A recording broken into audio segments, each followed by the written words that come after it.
हरे कृष्णा माता जी, आपका बहुत बहुत धन्यवाद सुंदर प्रश्न पूछने के लिए। हम भगवान की महिमा व यश का गुणगान करने के योग्य कब बन पाएंगे? जिस दिन हम इस योग्य बन गए वो दिन हमारा सफल दिन हो जाएगा। जिस प्रकार से भौतिक संसार में एक व्यक्ति दूसरे व्यक्ति से प्रेम करता है तो वह उस व्यक्ति के छोटे छोटे व्यवहार को भी, छोटी छोटी बातों को भी, छोटे छोटे एक्शन को भी, वो कैसे बोले थे, कैसे खाते हैं, कैसे चलते हैं, किस प्रकार से हमारे साथ व्यवहार किए हैं, किस प्रकार से हमारे जीवन में मदद किए हैं, सब कुछ अगर हम याद करने बैठ जाएं तो एक किताब लिख सकते हैं। जितने लेवल पे हम उनको प्रेम करते हैं उतनी मेमोरीज हमारा उनके साथ रिलेशनशिप रेसिप्रोकेशन रहता है। उसी प्रकार से हम सब जितने लेवल पर भगवान के से हम प्रेम करते हैं, जितने लेवल पे हम उनकी सेवा करते हैं, जितना हमारा उनके प्रति त्याग होता है, उतना ही हम भगवान का उस लेवल पे ग्लोरिफिकेशन कर सकते हैं।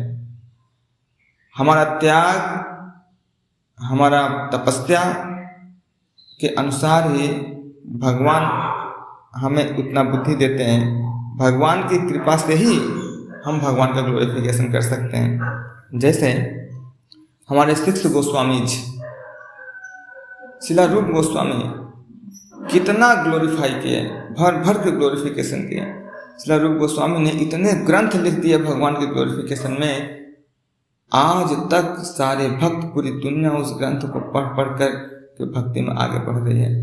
शिला प्रभुपाद, आज की डेट में हम लोग जो भी कुछ कर रहे हैं शिला प्रभुपाद के ग्रंथों से ही सब कुछ सीख रहे हैं। शिला प्रभुपाद जी ने इतना ग्लोरिफिकेशन किया है भगवान का, उनकी कृपा से पूरे देश में, पूरे विश्व में आज लोग भगवान कृष्ण की सेवा करने का प्रयास कर रहे हैं।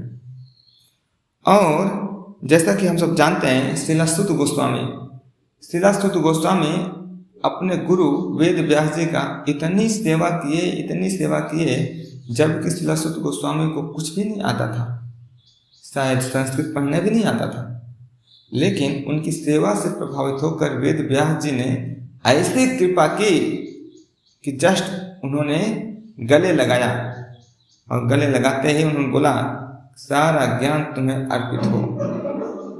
उनके कहने मात्र से, उनकी कृपा से शिला सुत गोस्वामी इतने ज्ञानी बन गए, भागवतम कथा भी किए बाद में।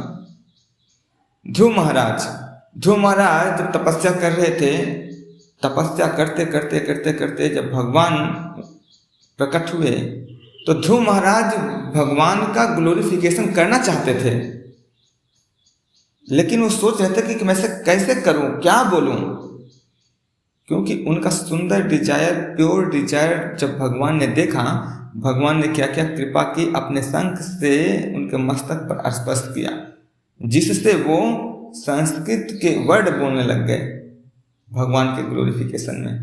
कहने का तात्पर्य है कि हम भगवान की महिमा का गुणगान तो भगवान की कृपा से ही कर सकते हैं।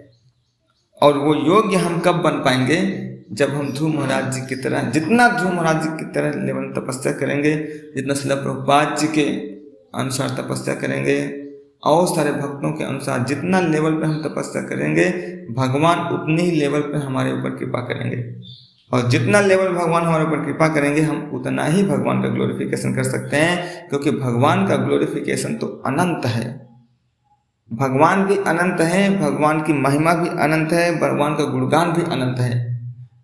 अब रही बात, हम कितना क्वालिफाइड हो पाएंगे, हम कब योग्य बन पाएंगे, कितना योग्य बन पाएंगे, और वो डिपेंड करता है भगवान के ऊपर।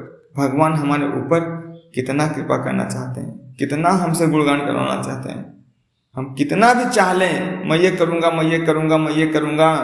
पूरी दुनिया में ये कर दूंगा, लेकिन जब तक भगवान नहीं चाहेंगे तब तक हम भगवान का गुणगान नहीं कर सकते।